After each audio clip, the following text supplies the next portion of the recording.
যদি রেসলিং দুনিয়ায় একটা নাম থাকে যেটা শুনলেই হাত আপনাতেই উঠতে চায়, ইউ কান্ট সি মি, তাহলে সেটা জন সিনা। তিনি শুধু একজন রেসলার নন, তিনি একটি যুগ, একটি প্রজন্মের শৈশব, কৈশোর আর তারুণ্যের সবচেয়ে পরিচিত মুখ। 17 বারের ওয়ার্ল্ড চ্যাম্পিয়ন হওয়া কোনো সাধারণ অর্জন না, আর সেই রেকর্ড গড়া মানুষটি আজও বিবেচিত হন সর্বকালের সেরা পেশাদার রেসলারদের একজন হিসেবে। বাংলাদেশ হোক কিংবা আমেরিকা, জন সিনার ভক্ত প্রতিটা মহাদেশে। 1977 সালের 23 এপ্রিল ম্যাসাচুসেটসের এক সাধারণ পরিবারে জন্ম নেন জন ফেলিক্স অ্যান্থনিও সিনা। 4 ভাইয়ের সঙ্গে বড় হওয়া জন সিনার জীবনে ছিল না গ্ল্যামারের ছিটে ফোটাও। কলেজ জীবন শেষে তিনি ছিলেন একজন বডি বিল্ডার। মাংসপেশি আর পরিশ্রমী ছিল তার পরিচয়, কিন্তু তার ভাগ্য অপেক্ষা করছিল রিং এর ভেতরে। 1999 সালে আল্টিমেট প্রো রেসলিং এ ট্রেনিং নেওয়ার মাধ্যমে শুরু হয় যাত্রা। 2000 সালে দ্য প্রোটোটাইপ নাম নিয়ে ওহিও ভ্যালি রেসলিং এ নিজেকে প্রমাণ করেন তিনি। সেখানেই বোঝা যায় এই ছেলেটা আর 10 জনের মতো না। 2002 সাল WWE তে একটি শব্দ ছড়িয়ে পড়ে,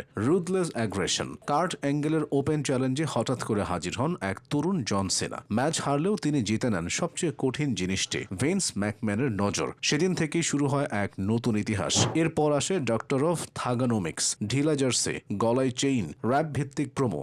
জন সিনা হয়ে ওঠেন রিংয়ের সবচেয়ে আলাদা চরিত্র। ওয়ার্ল্ড লাইফ শুধু একটি স্লোগান ছিল না, এটা ছিল একটি মনোভাব। 2004 সালে রেসলম্যানিয়া 20-তে বিগ শোকে হারিয়ে নিজের প্রথম বড় টাইটেল জেতেন তিনি, ইউনাইটেড স্টেটস চ্যাম্পিয়নশিপ। সেখান থেকেই মূল ইভেন্টের দরজা ধীরে ধীরে খুলতে থাকে। 2005 সাল জন সিনার জীবনের টার্নিং পয়েন্ট। রেসলম্যানিয়া 21-এ জেবিএলকে হারিয়ে প্রথমবারের মতো ওয়ার্ল্ড চ্যাম্পিয়ন হন তিনি। সেই সঙ্গে জন্ম নেয় নতুন এক জন Cena, goody two shoes Superman. T shirt, baseball cap আর 3টি শব্দ, hustle, loyalty, respect. You can't see me হয়ে ওঠে শুধু একটি টন্ট নয়, একটি ব্র্যান্ড। এই সময় থেকেই জন সিনা হয়ে ওঠেন WWE এর মুখ। 2006 থেকে 2007 চ্যাম্পিয়ন হিসেবে প্রায় অপ্রতিরোধ্য।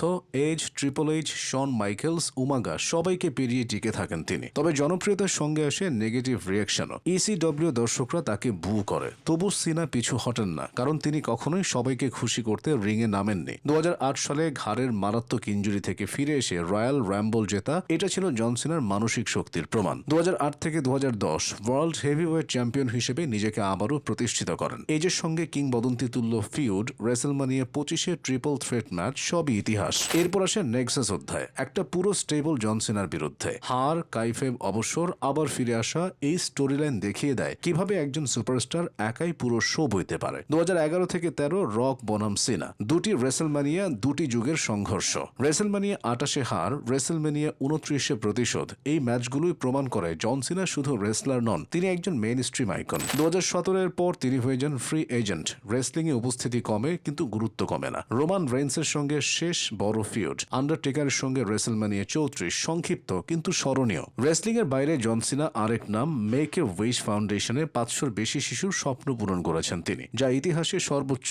তিনি বলেন, নেভার গিভ আপ, শুধু রিং এর জন্য না, জীবনের জন্য। অভিনয়ে এসেও তিনি থামেননি। দ্য মেরিন থেকে fast and furious, the suicide squad থেকে পিস মেকার, জন সিনা প্রমাণ করেছেন তিনি শুধু রেসলার নন, একজন পরিপূর্ণ এন্টারটেইনার। আর তাই আজও যখন তার থিম সং বাজে, your time is up, my time is now, তখন বয়স, সময়, ইনজুরি সবকিছু হার মানে। কারণ জন সিনা একজন মানুষের নাম না, জন সিনা একটা লিগেসি।